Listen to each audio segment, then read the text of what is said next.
All right, if you are just tuning in, I am going to be going officially live in 2 minutes at the 2 minute mark. So if you want to skip ahead to the 2 minute mark, that's when I'm going to start the officially live section. So obviously you're watching a little bit later because there's nobody live at the moment, but they will be soon. So within that 2 minutes, I will start.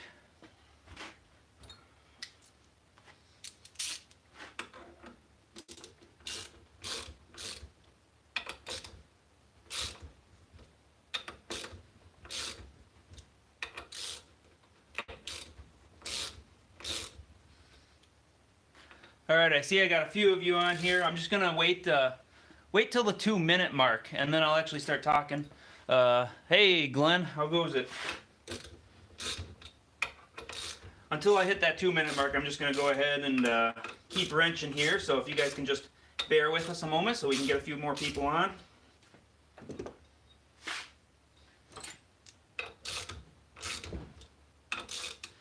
I'm actually working on a supercharger right now for this Corvette that I'm working on, but I'm going to be asking you guys for your guys' opinion on a few things.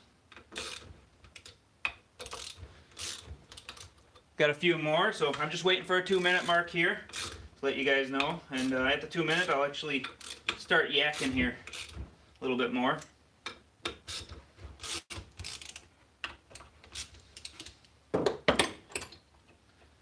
This supercharger pulley's really on here, by the way. Got a couple of you left, it looks like. That's okay. Ouch. Just got a metal sliver, that was nice.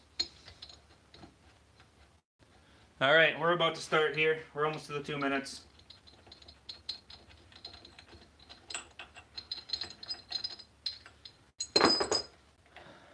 Alright, so today on Crazed Performance Repair, we're going to be going over a few things that I want to know about you guys as far as what you want me to provide you guys. So I got a couple things to show you quick, and then we're going to go over, basically we're going to try and figure out what kind of content you guys want me to bring you.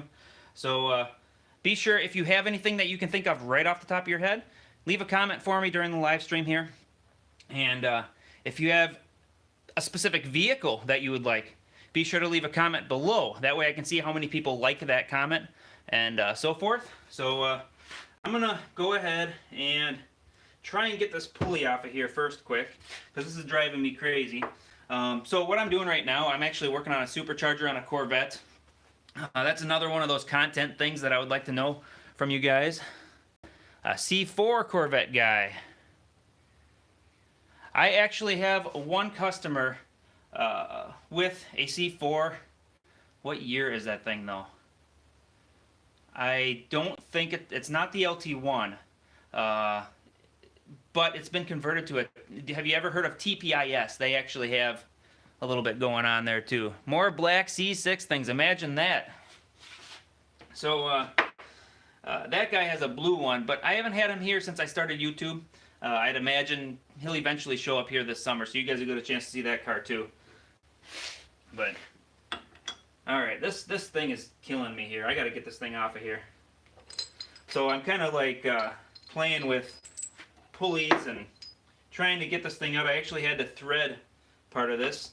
I know the guy who owns this car is actually watching right now, so I actually had to thread part of this darn thing just to get it to release.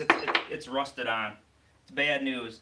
So I'm going to have to actually pull this case apart just to replace the seal, which is what I'm attempting to do. I could not get the seal out. I even made a special thing with my lathe to try and get the seal out. So let's talk about a couple of things quick. So like the supercharger, for instance. Do you guys enjoy when I'm doing these? How many of you enjoy when I'm doing this? Leave a comment, hit a thumbs up, whatever. This kind of stuff, the performance stuff, do you enjoy that more, or do you want more daily stuff? I obviously do both, and I'm going to continue to do both. I'm just trying to feel out where I want to spend the priority of my videos, as far as, or my time on these videos, because obviously I'm starting to get cramped for time. I'm getting so busy lately since I started this YouTube thing. I've just really gotten busy. So I'd like to know where I need to prioritize my time. So another thing I wanted to show you guys quick. I'm going to actually disconnect this phone. I got it on the charger. No reason to haul the cord around.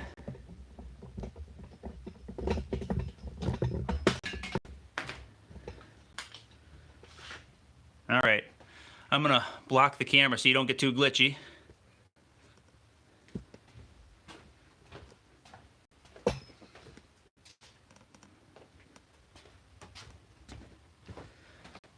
I know my internet is a real winner here.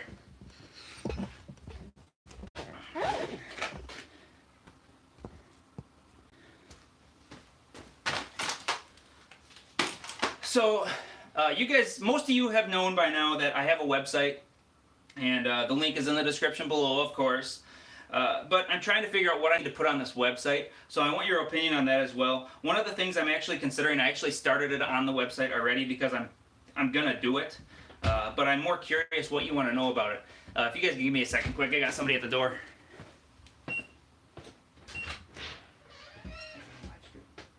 Okay, buddy. You got bumped pretty good. All right, I'll be in a little while.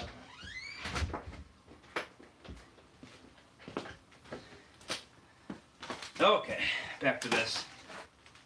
So you can see I have two VLoMs right here, and what I've decided to do is offer a pre-modded VLoM, but I'm gonna do it in a core charge kind of a manner. And what I'm thinking, I want your opinion on this, on the price of things, basically. I'm thinking of, these things are really expensive to just buy outright, and I don't know if you can pick them up at a yard, and I'm definitely open to trying to figure out the price, but I want your honest opinion on what you think a good price would be. Right now, I just kind of threw a number of 160 and then return $100 for a core. So you pay 160 at the site, you get this in the mail, then you put your old one in the same packaging, send it back to me, and I return $100 as a core. If you don't send it back to me, you get charged the 160. And obviously I'm doing that so that I can have another one ready to go, and I'll always have two available, kind of a thing, as far as what I have on hand right now. And if they both have been purchased on core, I'm just waiting for them to bring them back. It doesn't take long for me to do the modification, but I'm going to leave it. I'm thinking this is also the better option. This one is dirty yet, I still have to clean it. But where I just leave it so that the solenoids are in, that way people can still drive to a local speed shop in order to get a tune done. So that's one of the other things I'm considering. I know you guys like this DoD info, and that's where most of the subscribers have come from. But I want to make sure that I have enough performance enthusiasts on board that I can really spend time on those performance videos. I'm going to do my best to get both out there. Right now I don't have time to do anything because I am just so behind. I actually just got a Pontiac GXP Grand Prix in today, like an hour ago, that I'm going to be doing a displacement on demand thing on as well. So ever since this, I've really gotten loaded up.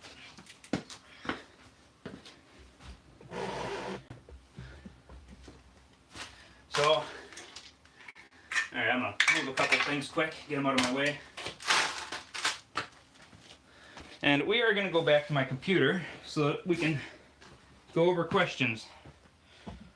Hopefully this isn't too glitchy here.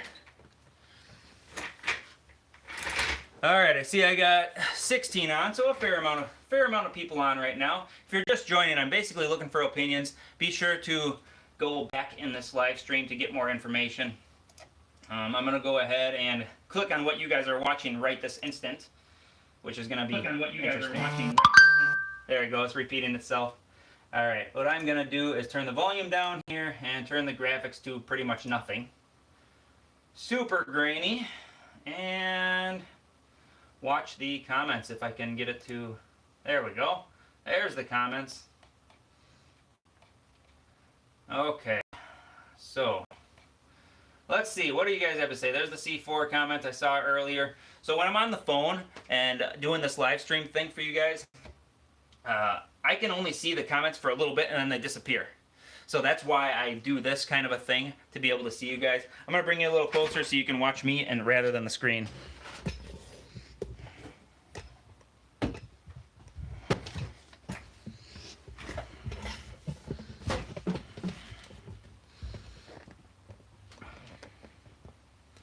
Make sure, yeah, nothing on that calendar that's going to be an issue. Okay, we're at 10 minutes now. Let's see. We got... Hi, Mr. President. I don't think so. Definitely performance stuff with before and after test. Yes, that is something I definitely want to get a little more involved in. Another thing I want to do is show you guys the cars at the track as well, the ones that do go to a track. Lawnmower repairs, you know? I might actually consider that. Go ahead and leave like a comment in the description below, or not the description, the comments below, and say small engine repairs, lawnmower repairs, things like that. And if you put that below and enough people hit a thumbs up on it, what I'll do is I'll definitely consider it as part of a video. I am totally open to working on things like lawnmowers. That's not a problem. I won't make it my priority, but I will certainly cover a little bit if I get enough traction on it.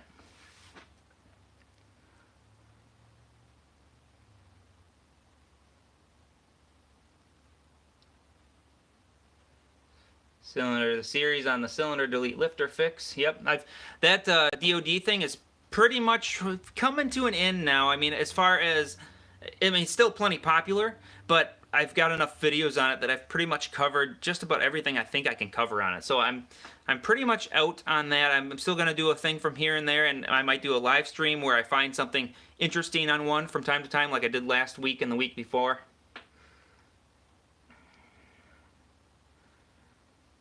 Glenn, more DOD stuff. I like the DOD stuff you did. I hate DOD.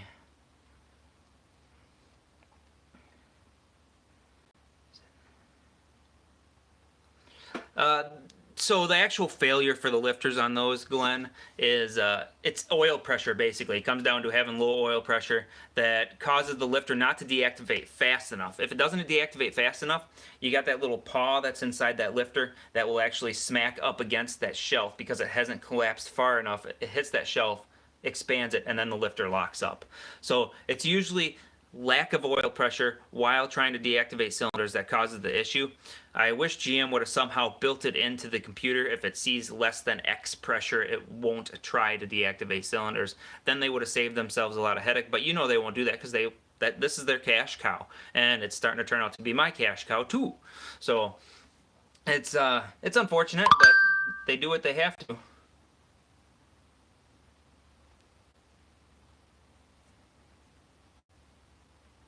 Programmers here. So, Cycle Dude, that's an interesting name. Anything performance or repair on GM? Currently looking for the best programmer. 2011 Sierra. He has the 5.3, low miles, no issues. Definitely, at very least, get it turned off if it has the displacement on demand. Most likely that one does. So, get it turned off. But if you're looking for performance, yeah, I hate to say it, but you're not going to get a whole lot out of it until you go extreme. Either with a power adder of some sort. But if you want to just get a little bit out of it, do a cam. I mean, do the actual proper delete, put a cam in it. It'll be a huge improvement. You'll love it, but you're going to have to get a tune professionally done. It's not, unless you do a small cam, it's not likely you're going to be able to find a box tune. I mean, maybe, I guess, but I don't know very well, you know, the little tuner boxes that go in the window and do the little box tunes that you get from somebody mobilely. I know those are an option, and a lot of times those mobile tuner, or not mobile, I guess, they're technically remote tuners, are willing to work with you pretty good on getting a decent tune in the vehicle. There's a few of them. Livewire, I think, is one that's really good, but I'm not very familiar with them. So honestly, I'm the wrong place to ask for tuner advice other than local specific people for tuners, or how to disable DOD, I guess. If the DOD system has any problems, will the engine light be on? That's from Happy Smile. So if the DOD has a failure and the computer can recognize it, yes, it will have a problem. It might not always recognize it. If there's an oil pressure issue, it won't recognize it. And if there's a misfire from, say, a collapsed lifter, the computer won't recognize it as a displacement on demand issue, but it will recognize a misfire. So cups for small plastic wheels, perfect fit for the hole that you put your release lifter in. Okay, so those little cup, you don't want to block those holes. The last thing you want to do is block the holes that are in those deal where you put the tool. You don't want to block them because your goal is to release the oil pressure from those. That is an absolute must, is to get rid of that pressure. So I want to make sure that you guys start leaving the comments below. Leave them for what vehicles do you have? Do you have GM cars that you want to address more? Do you have, I mean, obviously a lot of you guys are trucks. This GXP is one that's DOD, but non-DOD related things. What do you have that you'd like to be worked on? Do you have Chrysler product trucks? Do you have Chrysler cars? Do you have Japanese cars of some sort? What brand, what type, like German, Japanese, American vehicles are your most common vehicles? If you see somebody already commented on your vehicle, give them a thumbs up, and let's see what we can find for the most common things.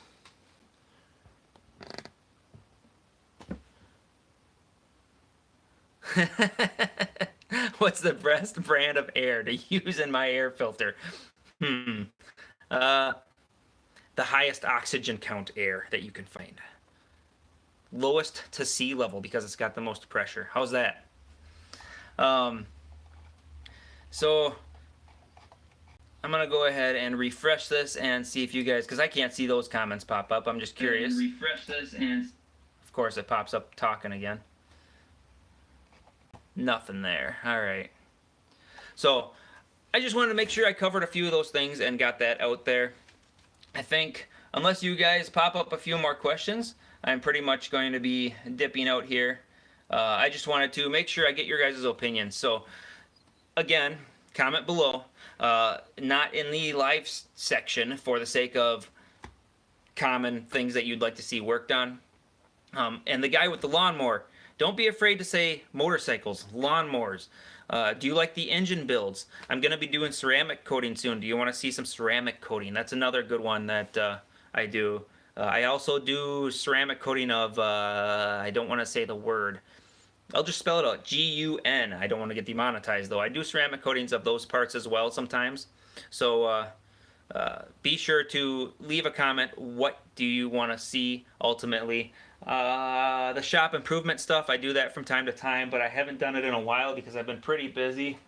Trying to think, what else? Oh, I have a mini lathe now. If any of you have a lathe and are interested in seeing the process of machining some parts with a lathe, I can certainly go over that, but I'm a novice, I'm learning, and I will figure it out. I will learn the hard way potentially on video and be able to show you guys what not to do.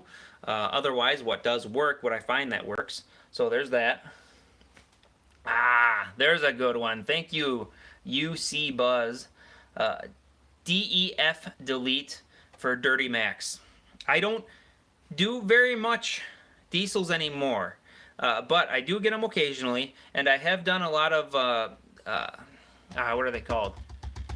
The particulate filters, like for the Ford pickups, where you remove the particulate filter in the larger Ford pickups, and then you do the EGR cooler delete, block off plate kit. I actually recently did that on one last year, right before I started this video thing, and right into where I was starting it, but obviously I wasn't doing the video on it yet. Flood zone, Minnesota. Yes, exactly. Oh, thanks for asking about the shop. So if you are local to Minnesota, and you are I'm in Glencoe, Minnesota, of all places. So it's kind of a hike for most people because most people are in the metro area that are in Minnesota or up in the Duluth area. But if you have something that might make a good video, I will be allowing a little bit of a discount if you have something that I find as potentially good for a video and you're local to me. I will throw the labor down just a little bit to get that video. If you have to drive a little extra time to get to me, especially because obviously otherwise the long drive might not be worth your effort. Alright, so we got a couple more. First live chat I've participated in from Keith. Just happened to see you were going live, so figured I'd jump in. Well, thank you, Keith. Glad to see you're joining in. So the Dirty Max, or Duramax, technically, those trucks, those are one of the more reliable diesels from what I've experienced, honestly. So when it comes to reliability, do you guys maybe want like a video on top 10 problems with X vehicle, or top 10 benefits of owning X vehicle, something of that nature? Do you guys want maybe videos like that? If you want a video like that, definitely let me know. I will consider things like that as well. That's definitely a good type of video. I know YouTube seems to like it, which means that you guys might like it. I don't know. Leave a comment below about that as well. Latest model I've done a lift or repair on.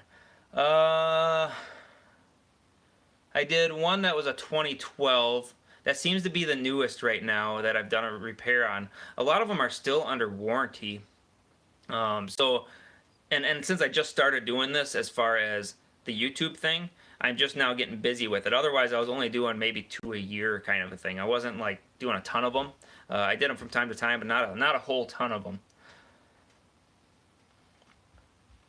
The biggest majority of the problems seem to be 2007 to 2009 currently, but rumor has it that the new ones all have it as well. In fact, they're going into all 8 cylinders according to what I've read and heard, but I haven't verified. I suppose I could see what it actually says. Let's go 2019. Oops, 19. I'm gonna Google it real quick. Hit Google image. Maybe I can get a interesting picture for the engine and just see it that way. Might as well, right? Got nothing there. That didn't work. Let me do 2017. That'll be a lot easier, I think. I think 19 is maybe too new.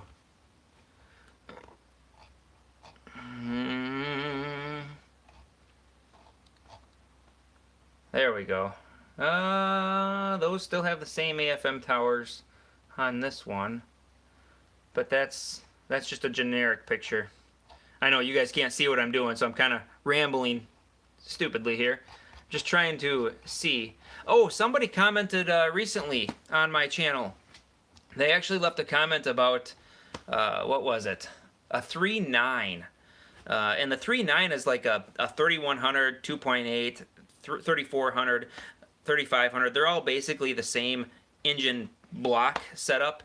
And he said that he had DOD on it. And no, that don't have DOD. What are you talking about? Because I've never seen one officially. I've never actually seen one in person, and I was not aware that they put those on. I see a lot of 3500s, and I know for a fact those don't have it. And the 3900 is based off of the 3500, and so I thought that it doesn't have it.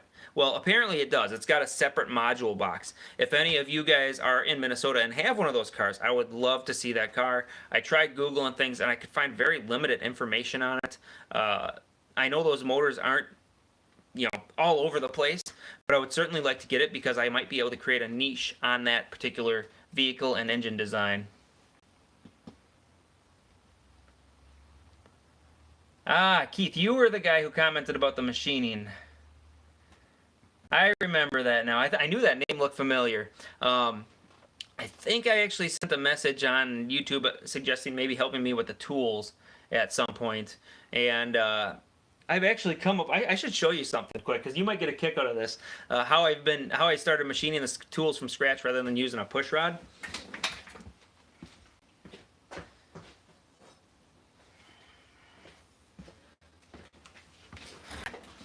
So this particular part was the first part that the first piece of bar that I ran through this little custom-made thing that I did. I was thinking I was going to use the lathe to do this, but I ended up changing my theory. And this one ended up a little bit rough, obviously. Let's see if we can do this.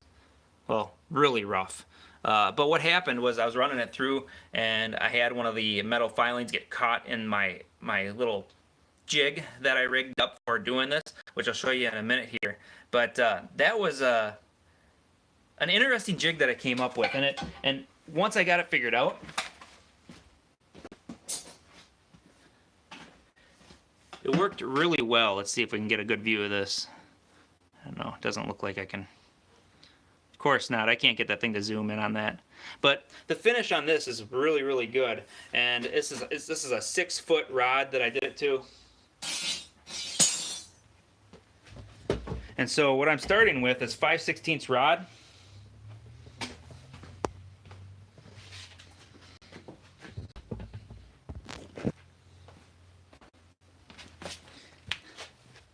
I don't know how well we can see this here, but inside here, I don't know if we can see the bit. There you go. You see that little gold piece? There's a bit in there. And what I have is a hole going through. This is to guide it, to keep it guided. And then, if I can get the view, come on. There, you see this spot right there? That's a little roller bearing. There's 2 of those to keep the back side of it supported. And then it comes out of this hole, I believe. It's one of the holes. But I also have this oil hole on this side. And so I fill that with oil, and then I use a drill, and I run the rod through here. So, why don't you give me your thoughts on that, Keith, since you're a machinist, just out of curiosity, what you think of that interesting jig I came up with. Sorry, I'm trying to keep you guys from getting all glitchy here.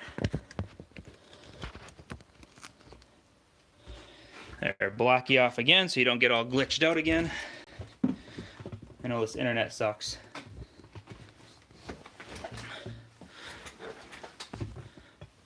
But I did find out that the tools are prone to failure. So the push rods themselves, the tips that are on them, the brand that I was using, they're falling off and they're failing. I had 3 total now that I had sold that had a failure, and it was all like right next to each other. So I had a bad batch, and I can't risk having a bad batch. So I ended up starting to make my own from a scratched piece of solid rod. I decided that hole isn't a huge advantage. It's more the fact that it's got to hit hard enough. So I see there's a couple more questions here. Let's move this camera again.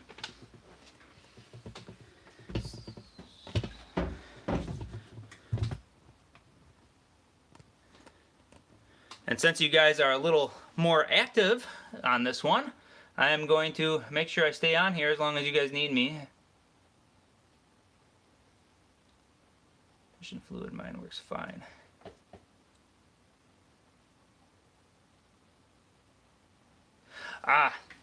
Thank you, Ricky, for mentioning not only the transmission fluid but the motor situation. A lot of people, I am just it blows my mind how many people in the comments of my videos are leaving a comment saying that the dealer or the shop or wherever condemned my engine because of a bad lifter. And there are so many places doing this. I don't know if they think it's a bad rod, or they think that so much metal went through the motor that it's junk now, or I don't know. But a lot of them are suggesting that they checked compression, they saw low compression, and condemned the motor. That's pretty poor practice from a technician standpoint on diagnosing a vehicle. You can't just claim the motor junk because it has a bad compression in a cylinder. It could be a simple bad valve, or in this case, displacement on demand failures causing it, especially in displacement on demand motors.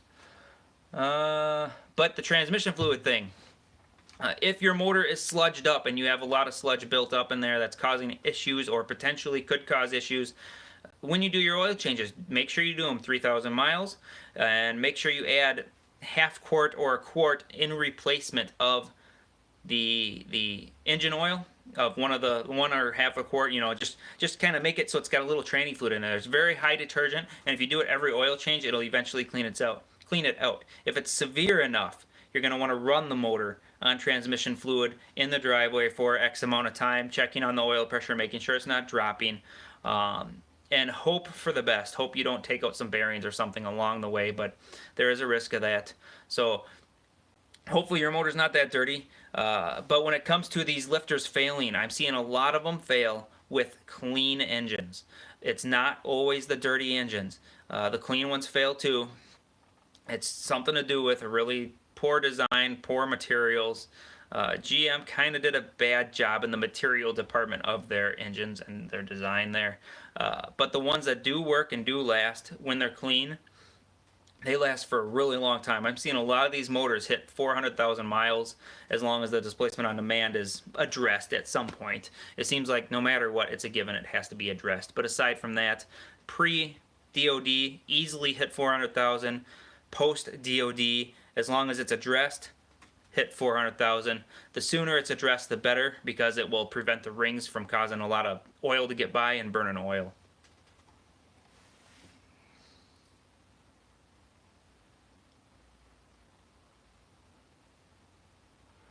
Mentioning the VLoM. Yeah, the VLoM is a good reason for these things to collapse.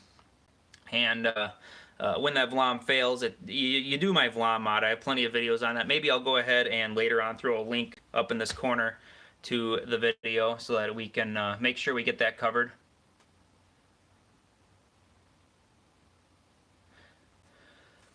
Do non-DOD lifters have screens? Okay, so the lifters themselves, none of them have actual screens. The VLoM itself is where the screens will be. Either there's two different VLoM types. One of them has a screen under the oil sensor and that's it, and then it's got the solenoids. The other type of VLoM, the bolted together one, it has the screen at the oil filter, and then it also has a little bitty screen above every lifter, you know, those ports. A little screen above all of those, and I believe there's also a screen for a bleed out area right below the solenoid. I'd have to pull one apart again, it's been a little bit. But I think there's a screen kind of all over the place on those systems. So doing the VLoM mod takes care of all that. That way you don't have to worry about anything. Another thing that people keep asking, I forgot to mention it obviously in my video that they're watching from, is when the VLoM mod is done, just take the screen and throw it to get rid of it. You don't need the screen anymore. The VLoM mod eliminates oil flowing through the system, so there's no reason to screen out debris from it because it's just flowing through anyway, and your oil filter will take care of that.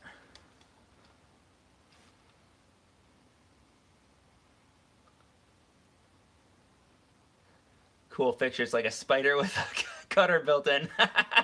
That's a very good description of it. It is pretty much like a cutter with a spider with a cutter built in. That's pretty good. Lathe stuff would be good. Cycle dude. I actually found a really cool thing that I used the lathe for just today and yesterday.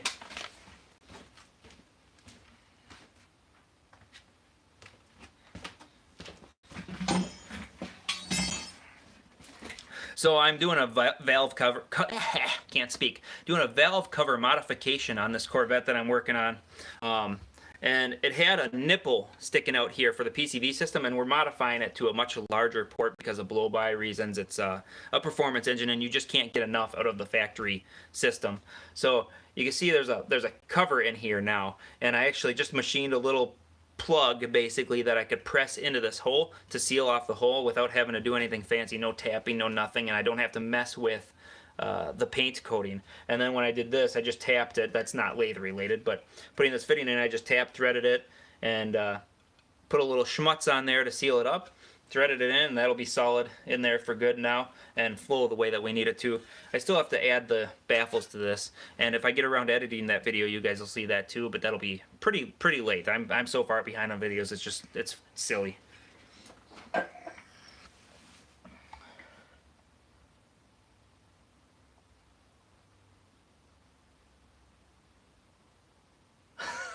A paint roller, really? That's creative. Nice. I've heard 1/4-inch extension, and I've heard a couple different parts, but not a paint roller. That's a unique one. Whatever works. Hey, if it works, it works. If it works, it's not stupid, right?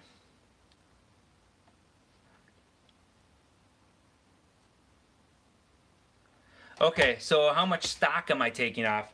15 thousandths total, so seven and a half thousandths on the cut, so 7.5 thousandths on each outside. So it's going from a 5/16 rod, which is about 315, give or take. Obviously, it's not perfect because it's just cold rolled, but 5/16 rod to 300 thousandths is what I'm going to, and that one cut, it eats it pretty good, and actually that bit is lasting way longer than I expected. I forget what kind of bit I used, but whatever it is, I like it.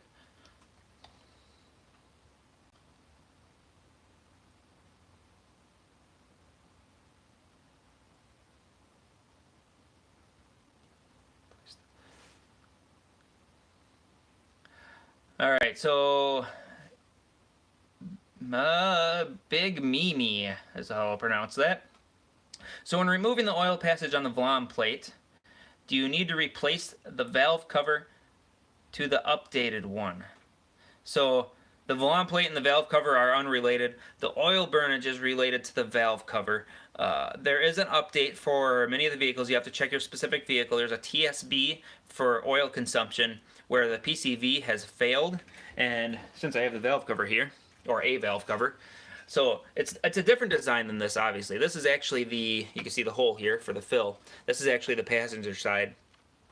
But the driver's side has a update, and if this was on the motor like this, you'd have your PCV valve over here, and then it's going into the baffling system, which is here, and it's either not baffled properly, or the PCV fails and gets too stuck open, allowing too much air to go in the intake, and it sucks oil in.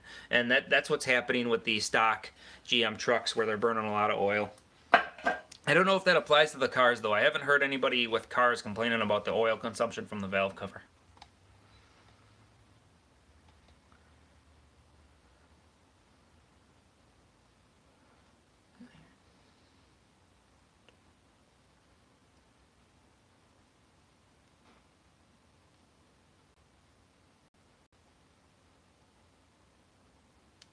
Oh, okay. So Ricky, I actually think I remember this comment from before. I think you left a comment on another, on one of the videos about what you used. So he says, I used a Irwin Phillips head drill bit from Lowe's to plug the bottom of the VLoM, tight fit. So if you have the VLoM that can be tore apart to plug the oil passage, a few people have come up with several ways. One way is the screw that they took out. I've had people say that thread's in there nice and tight, and they were able to use that. I haven't confirmed it. This guy, obviously, a Phillips bit, and he pressed it in there, and it was a tight fit. So if you can plug it that way, great. Otherwise, I do offer the VLoM plug that I sell as well, and that just goes right in the top, and you can do it with the vehicle together yet. All you gotta do is remove the oil sensor, reach back there, get that oil sensor out, pull the screen, put the plug in, and then at least you got it plugged. You might not have the full VLoM mod done, but at least you got the oil, stopping the oil from going in.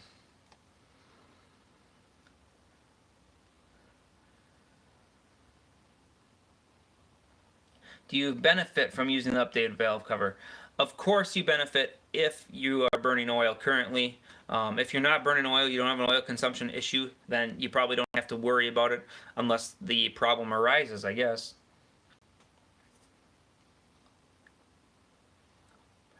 Passage sensor. So Gonzalez, what happens if I take out the screen? The one, he says by the oil pressure sensor, but he means under. So there's a screen right under the oil pressure sensor.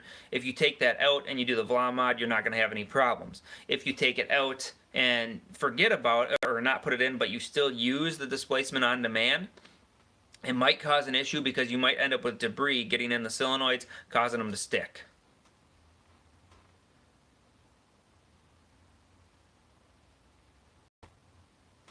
Oh, Ricky actually answered it for him. All right. I think I am going to have to cut it quits because I got too much work to do. So I'm going to be hit refresh, see if there's any comments in the bottom quick, just so I can hit my little thumbs up. See if there's any comments in the bottom. Every time it plays and I forget about it. All right, no comments in the bottom. So make sure you do that. Let me know what kind of vehicles you guys drive, what kind of vehicles you want to see. If you're local to Minnesota, heck, throw it down there. Maybe I'll make sure to leave you a comment and see if we can take a look at your vehicle. I see you said thank you, so thank you again, Gonzalez, as well. Would be centerless ground 300 die. Oh wait, we got a machinist thing here. I'm interested. Sorry. Die cold rolled stock might be cost-effective way to prep your stock and eliminate the step in manufacturing. Oh, I see what you're saying. So you just cold roll it to that size rather than, okay. Good call. I will see what I can look into. If you have any links, hit my email up. Let me know. Any way you can help me would be greatly appreciated. So with that, I'm out. Enjoy your day, guys and gals, if there's any gals watching.